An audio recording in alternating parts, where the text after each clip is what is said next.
네. 계속해서 그 디모데후서 3장 말씀을 가지고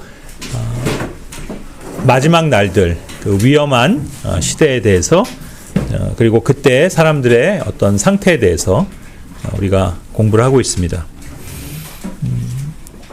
디모데후서 3장 1절에 2절에 또한 이것을 알지니 마지막 날들에 아주 위험한 시대들이 오리라.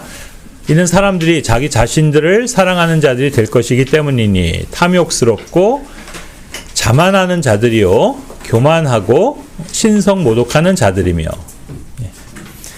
우리가 지난 시간 그 탐욕스러운 세대에 대해서 말씀을 들었었고요. 오늘은 이어서 자만하는 자들이다라는 부분부터 계속 이 말씀을 이어가도록 하겠습니다. 자만하는 자들이란 말은 먼저 이 자만이라는 단어를 우리가 사전으로 찾아보면 자신이나 자신과 관련이 있는 것을 스스로 자랑하며 뽐냄이라고 되어 있습니다. 그렇다면 이 다음에 바로 이어서 등장하는 교만과는 이 자만이 어떻게 다를까요? 교만은 마음의 상태라 할 수 있는 반면에 자만은 그 마음의 상태가 바깥으로 표출되는 것을 말합니다. 그래서 이 자만한 것을 자랑하는 것으로 번역하기도 합니다. 즉 교만한 속마음이 어떤 말이나 행동 그리고 보여주는 태도로 드러나는 겁니다. 교만은 마음의 문제이기에 그것이 드러나지 않을 수도 있습니다. 즉 교만을 숨기고 아닌 척하거나 또는 오히려 정반대로 겸손한 척할 수도 있는 것입니다. 그러나 때론 사람의 속내가 감춰지지 못한 채 고스란히 밖으로 표출되기도 하는데 그것이 의식한 것이든 또 의식하지 못한 것이든 어쩔 수 없이 나타나는 겁니다. 그리고 그런 경우 활약은 주로 이 입이 합니다. 다시 말해 자만하다는 것은 대개 말로써 자신을 드러내는 걸 뜻합니다. 자랑이란 스스로 내세워 말하는 것입니다. 말하지 않고 자기를 자랑할 수는 없습니다. 그런 면에서 우리는 어떤 사람이 교만한 마음을 가졌는지 아닌지를 정확히 알 수 없을지는 모르지만 그 사람이 자만한 태도를 보일 때는 그것을 정확히 알 수 있습니다. 그래서 자랑과 자만이라는 것은 뭔가 치적들을 내세우고 자기를 뽐내고 우쭐대는 것이기도 하지만 또 은연중 자기의 결심이나 의지 그리고 감정 등을 과하게 또는 지나치기만큼 절대적인 것으로 발설하는 것에도 해당한다는 사실입니다.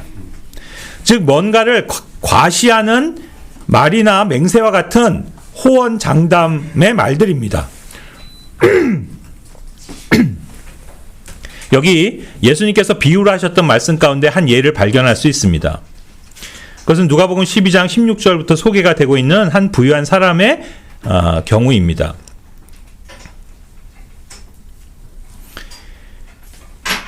읽어보면 그리고 그분께서 그들에게 비유로 말씀하며 이르시기를 어떤 한 부유한 사람의 경지가 풍요롭게 결실을 냈느니라. 그러자 그가 자기 속으로 생각하며 말하기를 내가 무엇을 할까? 이는 내가 나의 결실들을 보관할 공간이 전혀 없기 때문이라 하였더라. 그러면서 그가 이같이 말하였더라. 내가 이렇게 하리라. 내가 나의 곡식들을 미스 프린트가 됐네요. 곡간들을 허물어뜨리고 더 거대하게 건축하리라. 그리하여 거기에 내가 나의 모든 결실들과 나의 소유물들을 보관하리라. 그런 다음에 나는 나의 혼에게 말하기를 나의 혼아 너는 여러 해를 대비하여 많은 소유물들을 쌓아 올렸도다. 너는 안락을 누리면서 먹고 마시며 즐거워하라 하리라. 그러나 하나님께서는 그에게 말씀하시기를 너 어리석은 자야. 이 밤에 너에게서 너의 혼이 요구되리라. 그때 내가 마련해 온 그것들이 누구의 것이 되겠느냐 하셨느니라. 자, 여기 위에서 보시면 지금 이 사람이 말하는 걸 보면 17절은 속으로 말하는 것, 즉 속내이고 18절은 밖으로 발설된 말이며 19절은 앞으로 발설할 결심을 미리 말하는 것입니다. 그 17절에 영어로 보면 and he thought within himself saying. 그러니까 여기서 말한 것은 자기 속으로 자기한테 말한 겁니다. 그리고 18절에서는 and he said. 그가 말을 했습니다. 이건 바깥으로 이미 말을 뱉은 것이죠. 그리고 19절에서는 and I will say to my soul. 여기서는 I will say. 말할 것이다. 지금 이렇게 구분해서 볼 수 있는데 결국 하나님은 이 사람의 어리석고 그 교만한 속의 생각을 아셨습니다. 하지만 만약 이 사람이 그것을 입으로 발설하지 않았다면 사람들은 몰랐을 수 있습니다. 그러나 그는 자기 마음의 생각과 계획을 말했고 더 나아가 미래 일들에 대해서도 자신의 강력한 의지를 표명했습니다. 바로 이것이 교만한 마음이 자만으로 나타난 케이스입니다. 간혹 우리는 어떤 일에 대해 너무나 쉽게 자신하는 경우들이 있습니다. 절대로, 결코, 또는 결단코, 분명히, 확실하게 와 같은 말들을 써가며 자기 마음을 장담하고 자신합니다. 그런데 보면 그 말들이 결국엔 공수표가 되고 마는 걸 보게 됩니다. 베드로는 자신이 결코 주님을 배반하지 않을 거라 자신했으며 그것을 입으로 내뱉었습니다. 그러나 만 하루도 지나지 않아 그는 예수님을 3번이나 부인하고 말았음을 여기 다 아실 겁니다. 바로 이런 게 이 단어, 곧 자만의 뜻입니다. 사실이지 저는 그동안 교회 안에서 이런 유사한 일들을 많이 경험했습니다. 요즘 말로 가장 우픈 현상 중에 하나는 가장 거창하게 호언장담했던 사람들일수록 가장 거창하고 신속하게 떠났다는 것입니다. 그래서 주님 앞에서나 사람들 앞에서 자기 마음을 표현하고 또 결심을 표명하는 일이 필요하긴 하지만 그것이 자만이 되어서는 안 됩니다. 사실 우리는 그 어떤 것도 100% 자신할 수 없습니다. 사람의 마음을 알고 미래를 알고 모든 걸 아는 분은 오직 하나님 한 분이십니다. 그리고 언제나 확실하고 절대 불변하다고 말할 수 있는 건 오직 이 성경 말씀뿐입니다. 그래서 그 밖에 경험, 판단, 생각, 또 느낌 등을 기반으로 한 사람의 확신이나 주장이나 약속들은 절대적이지 않습니다. 특히나 사람의 마음은 일관되지 않고 늘 변합니다. 그래서 그런 사람들의 말과 약속을 액면 그대로 믿는 것은 참 어리석은 일입니다. 잠언 24장 21절에 나의 아들아 너는 주의 왕을 두려워하라. 그리고 쉽게 바꾸는 경향이 있는 자들과 상관하지 말라. 우리 스스로도 항상 자만하거나 헛된 자랑과 맹세를 하는 것을 조심해야 합니다. 그러므로 언제나 있는 그대로만 말하는 훈련을 해야 합니다. 야고보서 5장 12절에 나의 형제들아 무엇보다 맹세하지 말라.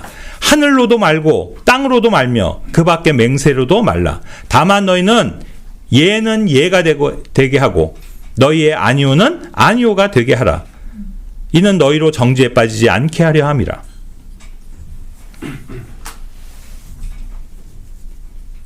그렇습니다. 우리는 언제나 사실 그대로를 또 있는 그대로를 말하는, 표현하는 그런 훈련을 해야 할 것입니다. 이 자만에 대해서 생각할 때 사실 이러한 영역뿐 아니라 이 마지막 날들에 사람들이 자만하는 자들이라는 것에 대해 생각해야 되는 또 하나의 영역이 있습니다. 지금 본문에서 열거하는 마지막 때 사람들의 상태는 이 세상 죄인들의 상태만을 얘기하는 것이 아니라 소위 그리스도인들을 자처하는 현대 기독교의 상태를 말하는 것임을 우리 모두 다시 한번 기억할 필요가 있습니다. 그런 관점에서 보자면 오늘날 많은 교회들은 틀림없이 자랑하는 자들입니다.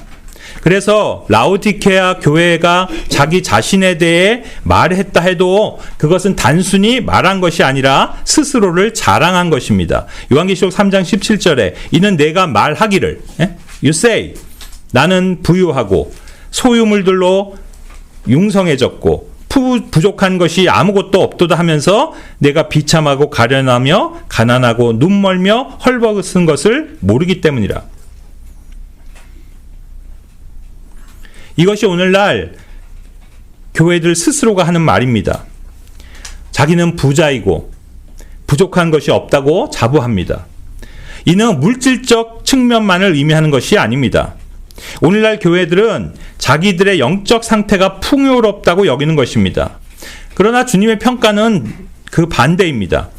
보시는 것처럼 그들은 가난하고 눈멀어 있고 벌거벗은 상태인데도 정작 그들은 그것을 알지 못한다라고 지적하고 계십니다.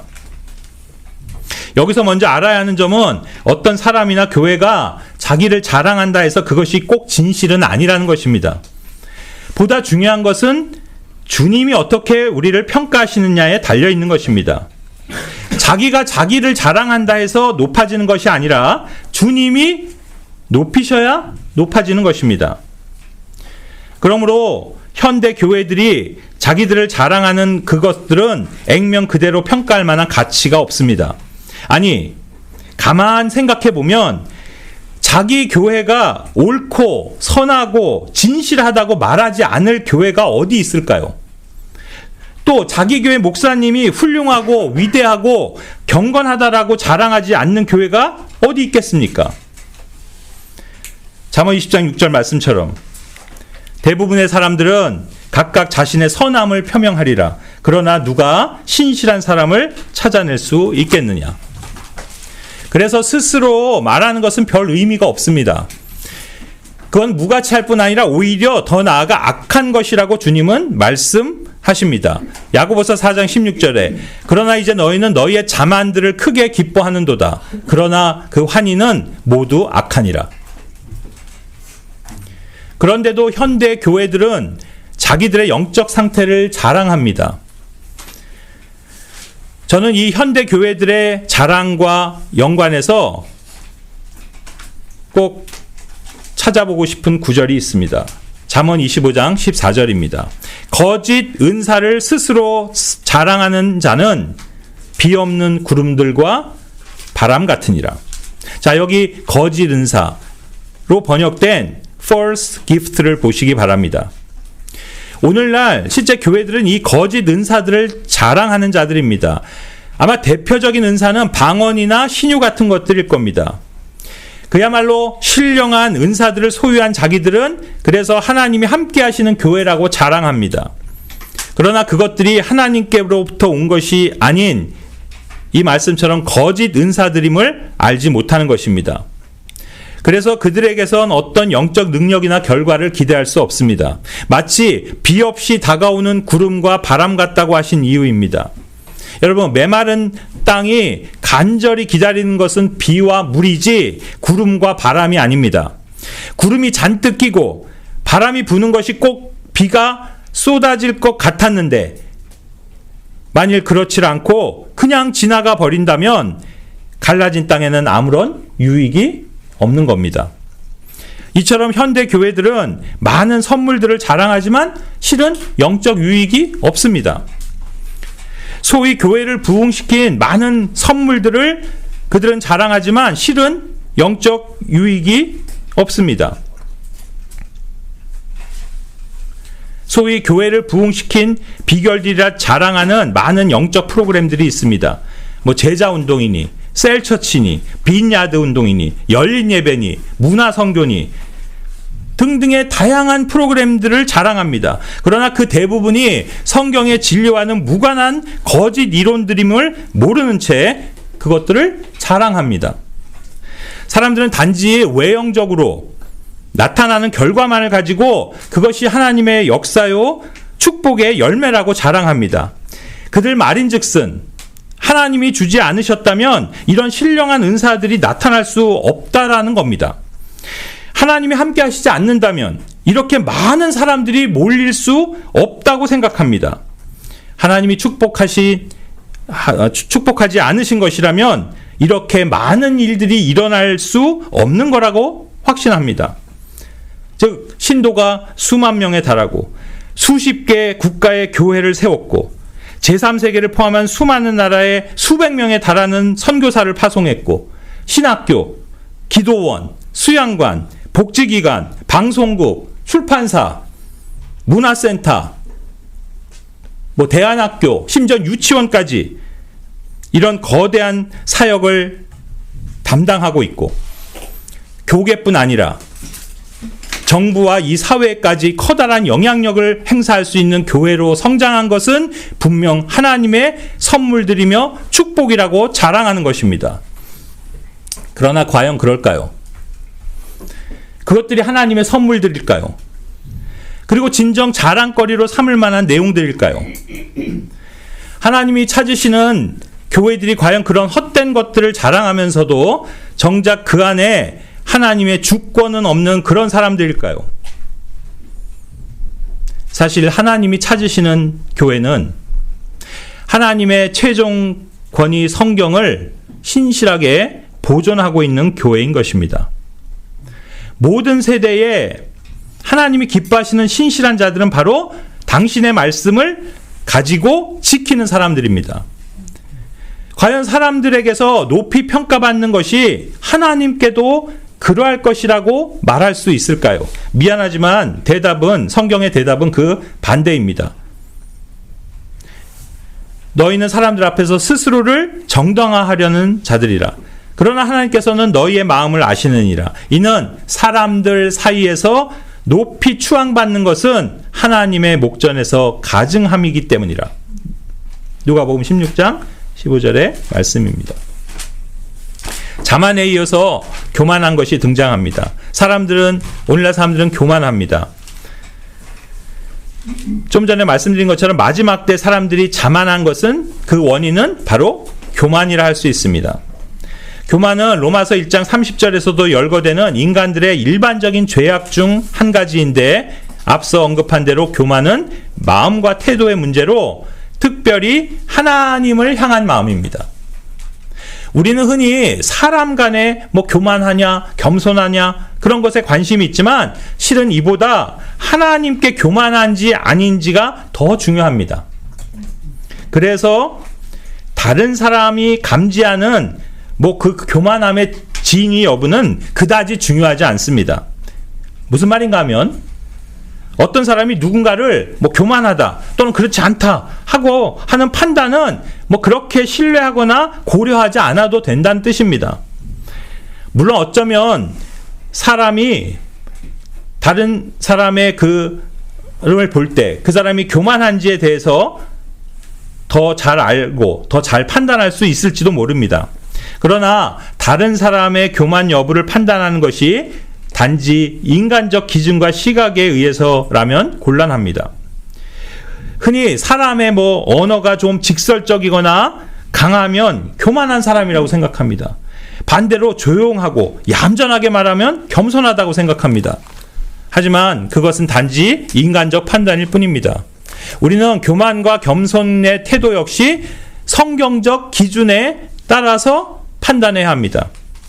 그렇다면 과연 어떤 사람이 교만한 사람일까요?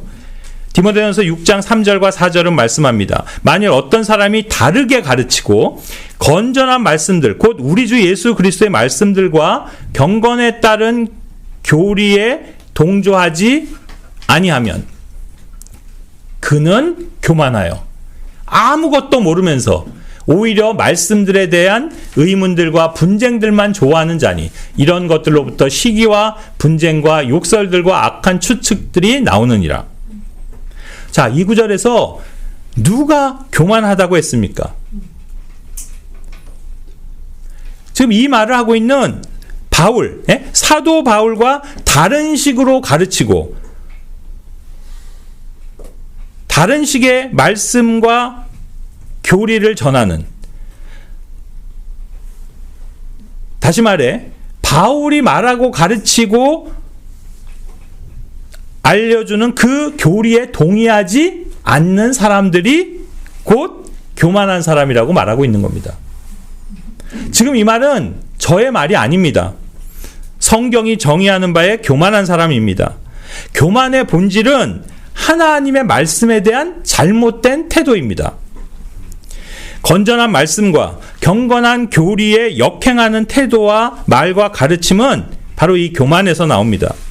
건전한 말씀과 교리란 오늘날 온전한 성경을 의미합니다. 보존된 성경이 아니고서는 건전한 말씀들과 교리를 유지할 수 없습니다. 여기 바울을 통해서 대표적인 예를 봅시다. 만일 오늘날 우리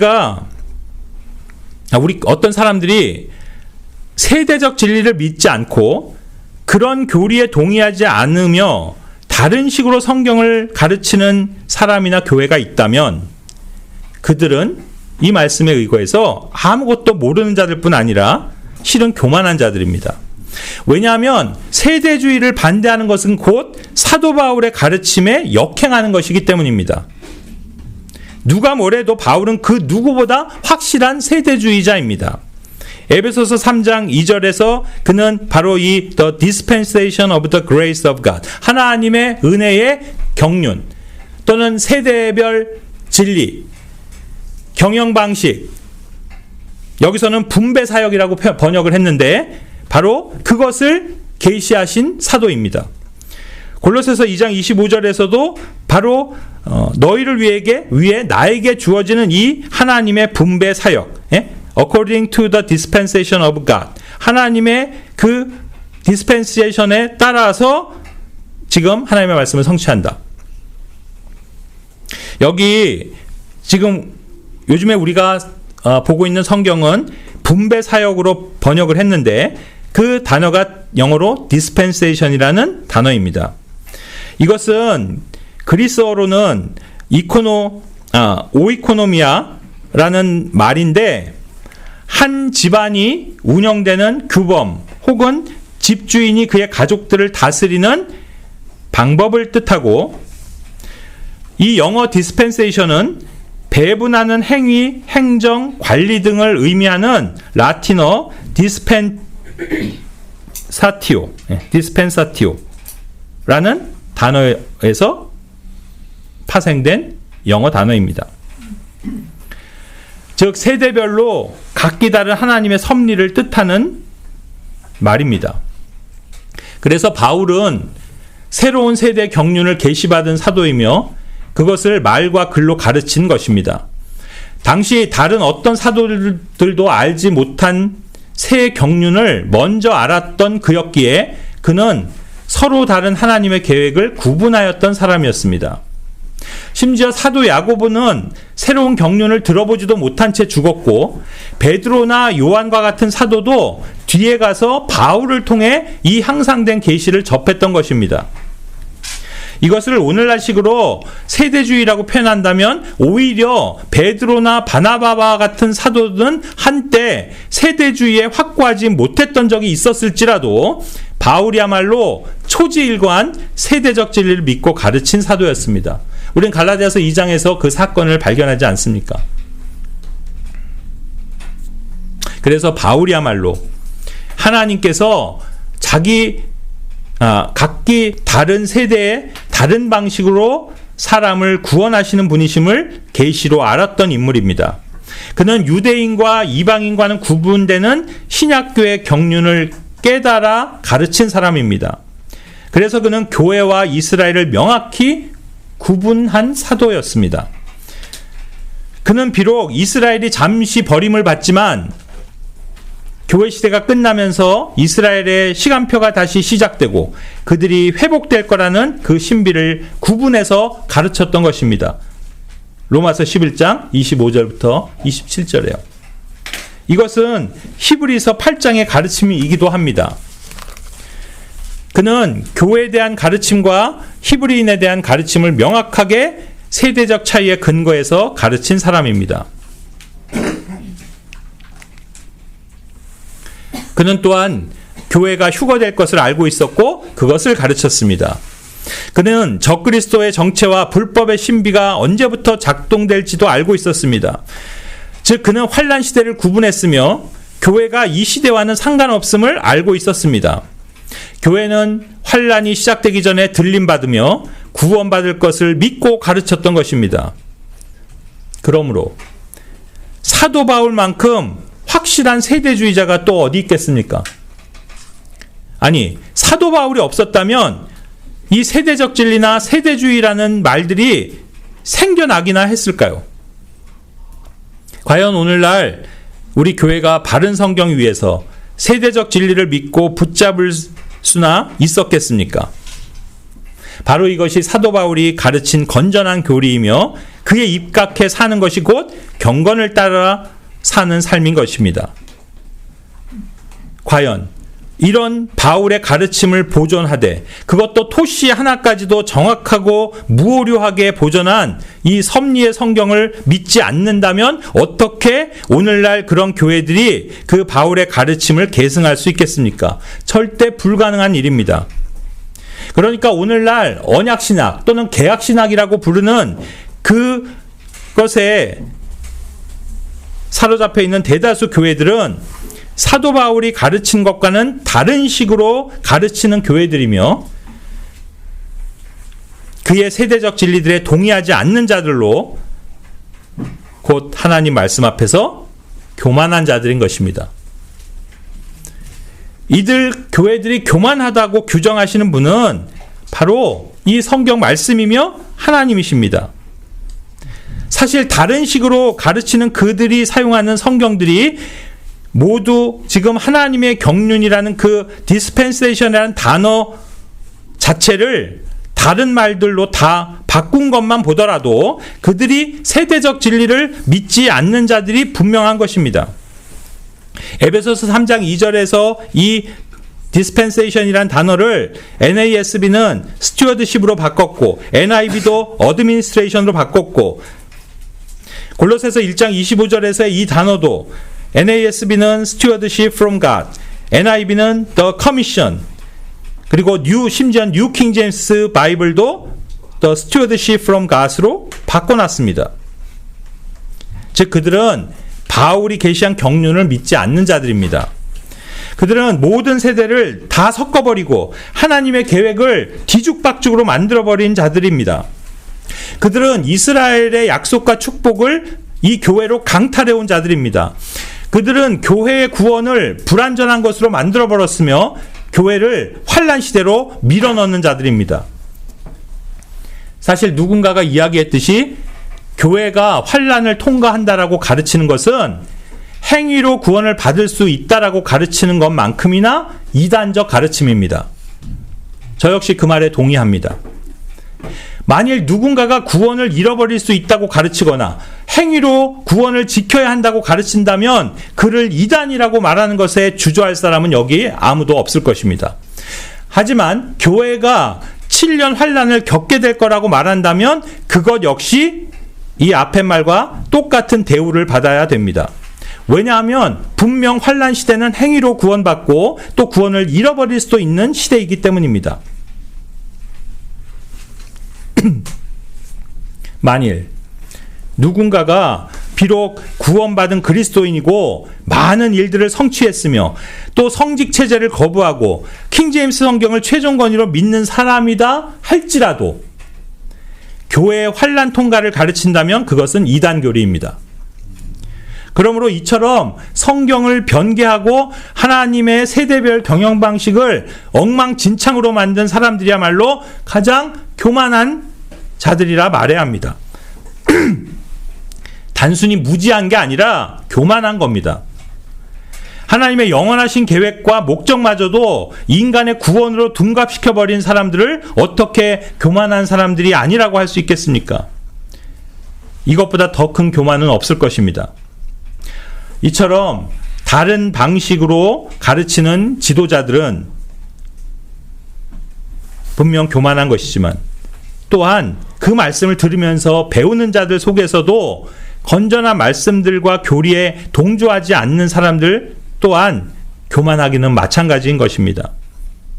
이렇게 언약신학에 사로잡힌 교만한 성경 교사들을 맹종하면서 바른 성경, 바른 교회, 바른 교리들을 거부하고 비웃는 자들 역시 교만한 사람들입니다.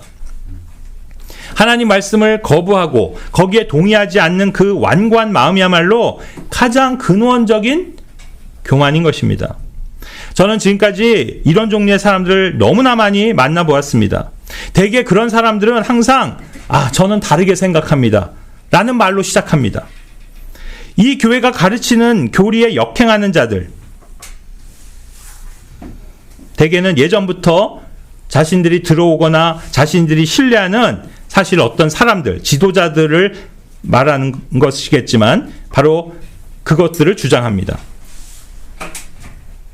그런데 반드시 시끄럽고 또 자기 주장을 강하게 내세우고 반대 목소리를 크게 낸다고 해서만 교만한 것은 아닙니다. 아주 조용히 교만한 사람들도 많습니다. 무슨 말입니까? 앞에서 하는 말을 그냥 듣습니다. 그리고 뒤에 가서는 딴소리를 합니다. 개인적으로 어떤 사람들을 만나서는 교회에서 들은 말들을 반대하고 비난하고 심지어는 조롱하기까지 합니다. 그런가 하면 표는 내지 않은 채 속으로 동의하지 않고 있다가 어느 결정적인 순간에 가서 이 교회가 가르치는 교리들이 틀렸다는 식으로 말하는 것입니다. 이것이 교만입니다. 야고보서에서 이렇게 말씀합니다. 그러나 그분께서 더 많은 은혜를 베푸시느니라. 이러한 이유로 그분께서 말씀하시기를 하나님께서 교만한 자들을 적대하시나 겸손한 자들에게는 은혜를 베푸시는 도다. 그런데 원래 이 구절의 그 출처는 구약 잠언 3장 34절인데 재밌는 점은 거기서는 교만한 자들이라고 표현하고 있지 않다는 사실입니다. 원 표현은 교만한 자들 대신에 경멸하는 자들입니다. 확실히 그분께서는 경멸하는 자들을 경멸하시느니라. 그러나 겸손한 자들에게는 그분께서 은혜를 베푸시느니라. 실제로 마음이 교만한 자들은 흔히 경멸하는 모습을 보일 때가 많습니다. 이것은 비아냥거리고 조소하는 태도를 뜻합니다. 바로 하나님의 진리의 말씀을 들으면서 비웃는다는 것입니다. 마음속으로. 교회 안에서 설교 시간에도 이런 종류의 비웃음을 드러낸 사람들의 모습을 과거에 종종 발견할 수 있었습니다. 그런 때 보면 여지없이 그 말씀에 동의하지 않는 사람들임을 알 수 있습니다. 즉 말하지는 않아도 그 얼굴 표정에서 이런 비웃음이 묻어나온다는 말입니다. 만약 성경의 무호성에 대해서 말하면 너네가 보는 성경이 정말 무오류하다고 믿느냐 하면서 어처구니 없어 하는 표정을 지으면서 코웃음을 칩니다. 또 참 니네들은 킹제임스 성경만 성경이라고 믿는 자들이지? 하면서 비꼬는 말투로 조롱합니다. 영어 킹제임스 성경을 성경의 최종 권위라고 말하면 야 너네가 그렇게 영어를 잘하냐? 라는 식으로 조소합니다. 또 성경적 교회에 대해 가르치면 너네 교회는 그래서 완전하고 아무 문제도 없냐라고 힐난합니다. 세대주의를 말하면 세대주의를 가르치는 너희만 하나님의 말씀을 잘 알고 그러면 다른 모든 교회들은 다 틀렸다고 말하는 것이냐 라고 하면서 시비를 겁니다. 그런가 하면 내가 아는 성경 유일주의자 그 킹제임스 온리즘을 믿는 자들이나 또 세대주의자들 가운데도 얼마나 형편없는 그리스도인들을 내가 많이 알고 있는지 아냐 하면서 비아냥거립니다. 교회 휴거와 환란 시기에 임박을 말하면 야 너희는 정말 내년 봄에 예수님이 오실 거라고 즉 휴거가 있을 거라고 믿냐? 그렇다면 지금 하는 일들 뭐 그렇게 열심히 하고 있냐? 그냥 예수님이나 기다리고 있지 하는 식으로 모독합니다. 제가 지난번에 그 베드로후서 3장으로 말씀드렸을 때도 말한 기억이 있지만 거기 3절에 마지막 날들에 비웃는 자들은 불신자들만이 아니라 소위 근본주의 창조과학을 믿는 사람들, 바로 그 믿음을 지녔다고 하는 현대 교회 그리스도인이라는 사실을 확인하게 됩니다. 그렇습니다. 우리를 비웃고 우리가 가르치는 진리들의 냉소적인 자들은 이 세상 불신자들 뿐만 아니라, 오히려 더 나아가서 그들보다는 믿는다고 하는 구원받은 복음주의, 근본주의자들이라는 이 놀라운 사실입니다. 불신자만이 성경에 동의하지 않는 게 아니라 이처럼 진리에 불순종하는 많은 구원받은 그리스도인들이 있는 것입니다. 이것이 비웃는 자들, 즉 교만한 자들이 마지막 때에 많을 것이라고 바울과 베드로 그 두 사도가 공통적으로 지적한 내용인 것입니다. 그리고 이렇듯 자기를 자랑하고 교만한 자들이 그 도가 지나쳐 이제 모독하는 자들이 되는 것입니다. 그래서 그 본문의 다음에는 신성 모독하는 자들이며 라고 지적하십니다. 여기 이것은 당연히 하나님을 모독한다는 뜻입니다. 그래서 신성 모독이라고 번역해 놓은 것입니다. 이 또한 분명 말로써 모독하는 행위입니다. 그렇다면 이것 역시 불신자들만이 할 수 있는 행동이라고 생각하기가 쉽습니다. 왜냐하면 구원받아 성령을 소유한 자들이 어떻게 하나님을 모독할 수 있겠느냐라고 생각하기 때문입니다. 그러나 분명 이것은 구원받은 이후에도 그리스도인이 버려야 하는 옛 습성들 중 하나라고 골로새서 3장 8절이 말씀하고 계십니다. 너희는 이 모든 것을 벗어버리라. 곧 분노와 경노와 악의와 신성 모독과 너희 입에서 나오는 추악한 대화라. 그렇다면 그리스도인이 어떤 방식으로 하나님을 모독할 수 있겠습니까? 우리는 성경에서 몇 가지 샘플을 볼 수 있으며 이 면에서도 세대적 차이를 발견할 수 있습니다. 성경에서 최초로 모독이라는 단어가 언급된 것은 레위기 말씀입니다. 레위기 24장 10절부터 16절까지입니다. 시간 관계상 읽지는 않겠습니다. 여기 율법시대입니다. 율법시대 이스라엘이 하나님을 모독하는 것을 봅니다. 그런데 여기 모독과 저주가 구분되어 있습니다. 특별히 여기서는 주의 이름을 모독한다고 하였습니다. 저주는 더 직접적으로 하나님의 이름을 욕하는 것이지만 모독 역시 그분의 이름을 부정하게 사용하는 것을 뜻합니다. 오늘날에도 미국 사람들은 많은 욕설과 비속한 말에 하나님, 즉 God, 또 예수 그리스도, Jesus Christ를 집어넣어 사용하는 것을 봅니다. 이런 것이 주의 이름을 모독하는 행위입니다. 사람을 저주하는 것에 주의 이름을 사용하는 것 또한 그분의 이름을 모독하는 겁니다. 그런 면에서 로마 가톨릭이 1000년이 넘게 신실한 그리스도인들을 주의 이름을 사용해서 저주해 왔지만 실제 저주받을 자들은 그 가톨릭 교회입니다. 왜냐하면 그들이 하는 말 자체가 주를 모독하는 것이기 때문입니다. 바로 지난번에도 공부했지만 요한계시록 2장 9절에서 언급된 그 첫 번째 사탄의 회당에 해당되는 자가 바로 역사적으로 로마 교회인 것을 우리가 공부했습니다. 그 사탄의 회당에 해당하는 그들이 말이 곧 신성 모독이 되고 있는 것입니다. 주님이 그것을 지적하십니다. 그런데 율법파에서는 주님의 이름을 모독하거나 저주하는 행위는 죽음에 해당합니다. 즉 사형에 해당합니다. 여기에는 정상 참작의 여지가 전혀 없습니다. 그런데 이제 신약의 구절로 가보겠습니다. 마가복음 3장 28절 29절에 너희 모든 죄들은 사람들의 아들들에게 용서될 것이요 그들이 무엇으로 모독하든지 간에 신성 모독들도 용서될 것이라. 그러나 성령을 대적하여 신성 모독하는 자는 결단코 용서받지 못할 것이요 오히려 영존하는 형벌의 심판의 위험에 처해 있느니라. 오늘날도 사람들은 신성 모독하는 말들을 합니다. 즉 하나님을 모독합니다. 그런데도 그들은 죽지 않고 살아 있습니다. 왜냐하면 이 시대는 은혜 시대이기 때문에 하나님이 그냥 참고 계십니다. 봐주고 계십니다. 그런데 이 구절에선 그러나 특별히 성령을 모독하는 것은 절대로 용서받지 못한다고 하십니다. 이것은 무슨 뜻일까요? 이것은 지금 이 구절은 신약에 자리 잡고 있지만 지금 우리와는 상관이 없는 구절입니다. 이것은 육체로 계신 예수 그리스도를 경험하는 세대에게 주어진 말씀이기 때문입니다. 초림 때 예수님이나 또 앞으로 재림하셔서 그분의 왕국에서 왕으로 계실 예수 그리스도를 모독하는 죄는 용서받을 수 없습니다. 왜냐하면 그것은 곧 성령님을 모독하는 것이기 때문입니다.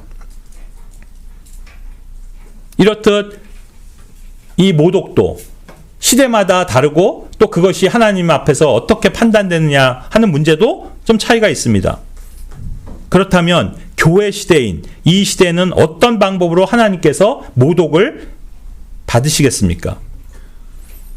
특별히 이 시대는 하나님의 말씀이 모독을 받게 됩니다. 디모데전서 6장 1절입니다. 멍에 아래 있는 종들은 다 자기 자신들의 주인들을 전적으로 존경하기에 합당한 자들로 여기도록 하라. 이는 하나님의 이름과 그분의 교리가 모독받지 않게 하려 함이라. 디도서 2장 5절에서도 사력 있고 순결하여 가정을 지키는 자들이 되고 선하며 그들 자신의 남편들에게 순종하게 하려 함이니 하나님의 말씀이 모독받지 않게 하려 함이라. 여기 교리와 말씀이 모독받는 일이 결국 하나님께서 모독받으시는 것입니다. 특히 이 구절들을 통해서 생각해 봐야 하는 점은 모독은 권위의 문제와 연관되어 있다는 것입니다. 그리스도인들이 권위에 복종하지 않을 때 하나님의 말씀이 모독받게 된다는 사실입니다. 왜냐하면 하나님께서는 모든 것에 권위와 질서를 두시기 때문입니다. 가정의 권위가 있고 사회의 권위가 있으며 교회에도 권위가 있기 때문입니다. 그리스도인은 권위를 인정하고 그것에 굴복하는 태도를 지니는 것이 중요합니다. 그럴 때만이 하나님과 그분의 이름과 말씀이 모독받지 않습니다. 우리는 바울과 또 교회에 해악을 끼쳤던 인물들을 발견할 수 있습니다.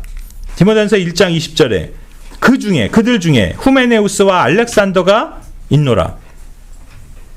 내가 그들을 사탄에게 넘겼으니 그들로 하여금 신성 모독하지 않는 것을 배우게 하려 함이라. 바울이 지금 어떤 사람들을 교회에서 추방한 데에는 그들이 모독하는 결과를 가져오지 않게 하기 위해서라고 밝히고 있습니다. 여기 그 인물들의 이름은 후메네우스와 알렉산더입니다. 그들은 어떤 사람들이었습니까?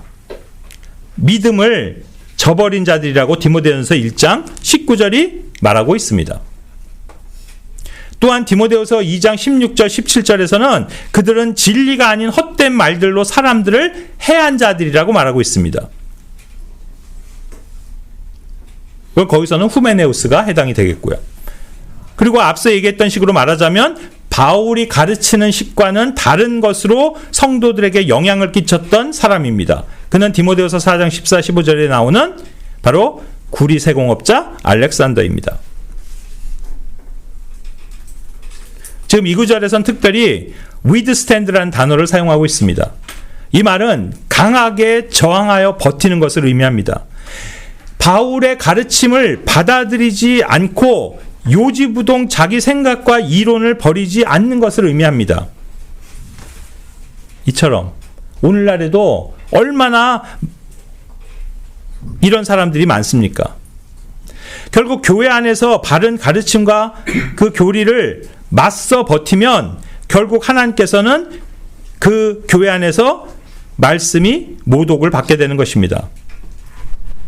우리가 교회 안에서 다른 것을 주장하고 가르치는 자들을 권면하고 책망하고 바로잡으려고 애쓰지만 결국 끝까지 고집한다면 그런 사람들을 어쩔 수 없이 교회에서 쫓아내야 하는 이유가 바로 여기에 있습니다. 그들로 말씀을 모독하는 것을 배우지 못하도록 하기 위해서입니다. 그러므로 하나님을 향해서 직접 더러운 욕설이나 저주를 퍼붓는 것만이 모독 행위가 아닌 것입니다. 생각해 보시죠. 과연 이 시대에 자기가 구원받았다고 하는 사람이, 즉 그런 그리스도인이 그런 식으로 직접적으로 하나님의 이름이나 성령님을 향해서 모독하는 말을 할 사람이 어디 있겠습니까? 오히려 모든 그리스도인들은 다 하나님을 사랑한다라고 하지 않습니까? 그럼에도 불구하고 이 시대에 그분의 말씀들이 모독을 받고 있다는 사실입니다. 바로 그분의 진리의 말씀을 변개하고 거부하고 오히려 왜곡된 것을 진리인 양 가르치는 것이야말로 그분의 말씀을 모독하는 것입니다. 그러므로 자기가 하나님의 말씀을 모독하고 있다는 사실조차를 알지 못한 채 그렇게 말하는 자들이 요즘은 너무 많다는 것입니다. 예를 들어 창세기 1장에서 3장까지의 사건은 실제가 아니며 그것은 영적인 교훈을 주기 위해 만들어낸 신화이다 라고 말하는 것, 모독의 말입니다. 예수님은 육체로 부활한 게 아니라 영적으로 부활했다? 이렇게 말하는 것, 하나님을 모독하는 것입니다. 지옥은 없으며 사람은 죽으면 소멸된다 라고 가르치는 그런 교회, 또 그런 교리, 그것은 하나님의 교리를 모독하는 것입니다. 믿어 구원받고 물로 세례받아 구원을 확실하게 한다라고 말하는 것 역시 모독입니다. 십자가에서 죄와 죽음과 질병과 가난을 다 몰아냈다라고 하는 것 모독입니다. 구약의 사람들은 앞으로 올 십자가를 바라봄으로 구원받았고 신약의 사람들은 십자가를 뒤돌아봄으로 구원받았다라고 가르치는 아까 말한 그 언약신학, 그런 말들, 말씀의 모독입니다. 교회는 영적 이스라엘이다 라고 말하는 사람 역시 말씀을 모독하는 자입니다. 이 시대에도 구원을 잃어버릴 수 있다 라고 말하는 사람, 하나님을 모독하는 자입니다. 어떻게 무오류한 성경이 존재할 수 있느냐라고 말한다면 이거 역시 완전히 하나님을 모독하는 말입니다. 최초 원본에만 하나님의 영감이 주어졌다라고 말하는 것 역시 하나님을 모독하는 말입니다. 어떻게 영어가 히브리어나 헬라어보다 더 향상된 계시를 담을 수 있느냐? 말도 안 된다라고 말한다면 이것 또한 하나님을 무시하고 모독하는 것입니다. 진짜 가까운 시일 내에 예수 그리스도가 육체로 다시 오시고 천년왕국이니 하는 그런 것들이 문자적으로 있게 될 거라고 믿는 거냐? 참 너네 황당하다 라고 말하는 사람, 주의 말씀을 모독하고 있는 것입니다. 교회는 그리스도의 신부이기에 순결하게 정화되기 위해선 환난을 통과해야 한다라고 가르치는 것, 주님을 모독하는 가르침입니다. 이처럼 어쩌면 역사 이래 우리는 가장 하나님을 모독하는 세대 가운데 살고 있는 건지도 모릅니다. 오늘날 현대 교회들은 그저 경건의 모양을 갖추기 위해 도덕적이고 윤리적인 삶에만 관심을 가지며 이웃사랑을 최고의 덕목으로 추구하면서 온갖 자선과 봉사와 선교 활동들에만 치중하면서도 정작 하나님의 말씀인 성경이 무엇을 말하는지에 대해서는 무관심을 넘어 오히려 성경 진리에 반하는 말들을 하고 또 그것을 가르침으로써 하나님을 모독하고 있습니다. 그런데 이런 자들은 바로 자기들이 그 입으로 내뱉은 그 말들로 심판을 받게 될 것임을 성경은 경고하고 있음을 깨달아야 할 것입니다. 너 사악한 종아, 너 자신의 입에서 나온 것으로 내가 너를 판단하겠노라. 기도하겠습니다.